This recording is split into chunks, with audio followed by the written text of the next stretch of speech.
Hello, you're watching HW News. This is me, Anusha. Let us have a quick look at the headlines today.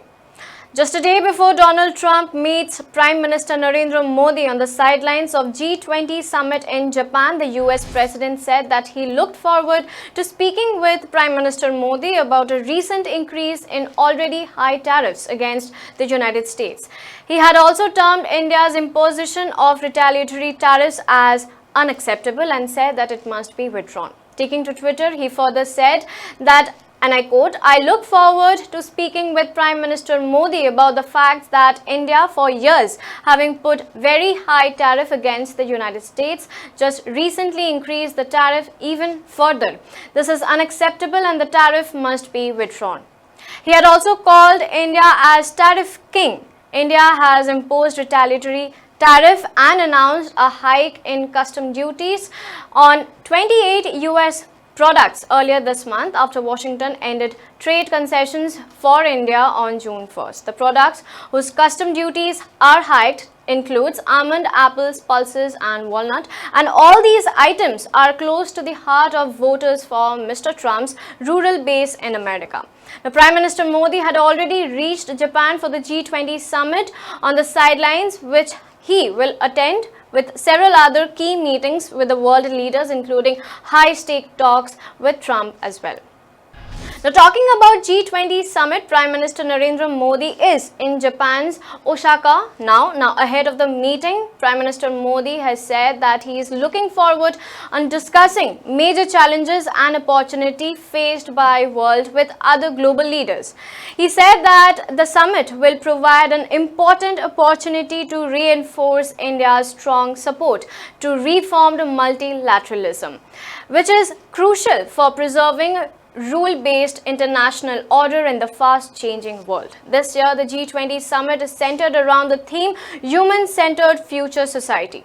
Now, apart from India and its host Japan, other participants are US, UK, European Union, Argentina, Australia, Brazil, Canada, China, France, Russia, Germany, Indonesia, Italy, Japan, Mexico, Korea, South Africa, Russia, Saudi Arabia and Turkey.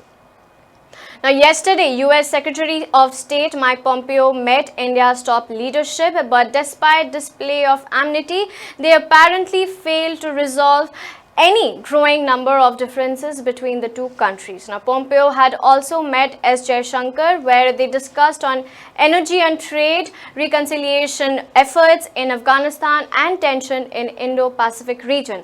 But India had also made clear to United States that it will go ahead with the purchase of S-400 air defense system from Russia, which is a long-standing issue between the two countries. However, obvious the friction, both India and US had said that they will continue to work forward, finding a common ground. Jaishankar said that issues were bound to arise between trade partners from time to time.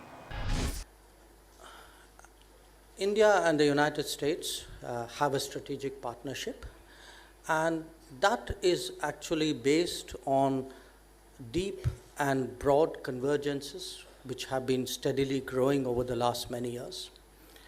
Obviously, there will be some issues on which we have our individual perspectives, but I think for us today, both as countries and as foreign ministers, harmonizing our interests and our views, that's really the task of diplomacy, and I think Secretary Pompeo would agree with me today that we've earned our pay.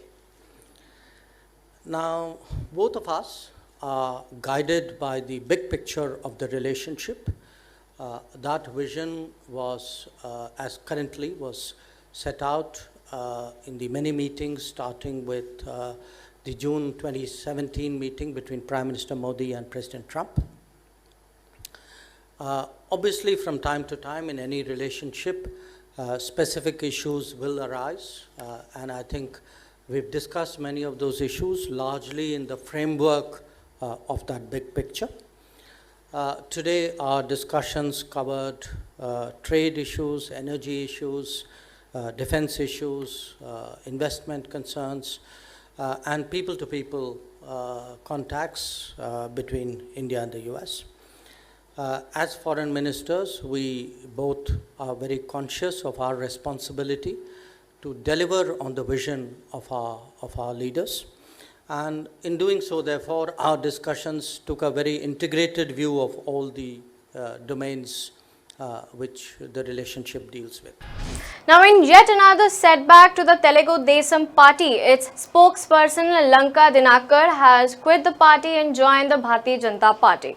The move comes after 4 Rajya Sabha MPs of the party joined the Saffron Party in the presence of its working president JP Nadda. The TDP had been facing a crisis since the decimation of Andhra Pradesh Assembly elections, where it won just 23 seats. Now, Jagan Mohan Reddy's YSRCP swept the state by winning 151 of the 175 seats. In the Lok Sabha, the party could win only 3 seats in the recent election. Now, during his ongoing Jammu and Kashmir visit, Union Home Minister Amit Shah met the family of the deceased police officer Arshad Khan, who was killed in an encounter in Anantnag on June 12th. Amit Shah is on 2-day visit to the state, and yesterday he had also reviewed the development scenario in Jammu and Kashmir and sought the state's government's focus on accelerating development, building infrastructure, good governance, inclusive growth for all the communities, and employment generating schemes for the youth over there. Now, Amit Shah asked the state government to ensure that the poorest of the poor in Jammu and Kashmir get the benefit of good governance in all spheres. Well, a prompt action of an Indian Air Force pilot saved his Jaguar fighter jet today morning. The pilot jettisoned the aircraft's fuel tank after one of the engines failed due to a bird hit. Now, the pilot was going for a training mission when the aircraft got hit by a bird. No casualties have been reported in this incident. Now, yesterday, according to Minister of State for Defence Shripad Naik, Indian Air Force has lost so far 27 aircraft, including 15 fighter jets and helicopters in crashes since 2016. Now, the quantum of provisional loss in 11 cases of crashes was approximately amounting to rupees 524.64 crore. The number rose sharply in between 2018 and 19, with the Indian Air Force losing around 7 fighter jets, 2 helicopters and 2 trainers. Now, Haryana's Congress spokesperson Vikas Chaudhary has been shot in Faridabad today. Chaudhary was shot at while he was travelling in the car. According to reports, Vikas Chaudhary came out of the gym when he was shot by unknown men.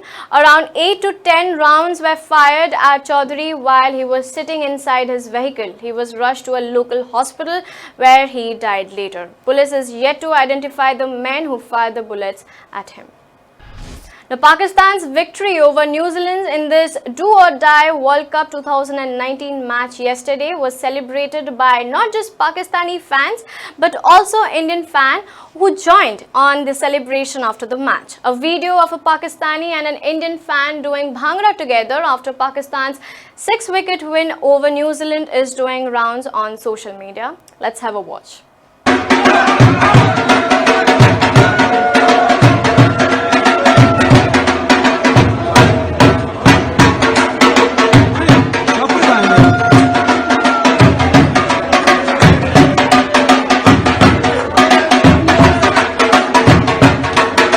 And finally, is India heading to real fascism? To know more, please do watch our editorial by Mr. Sujit Nair. And for more news updates, log on to www.hwnews.in.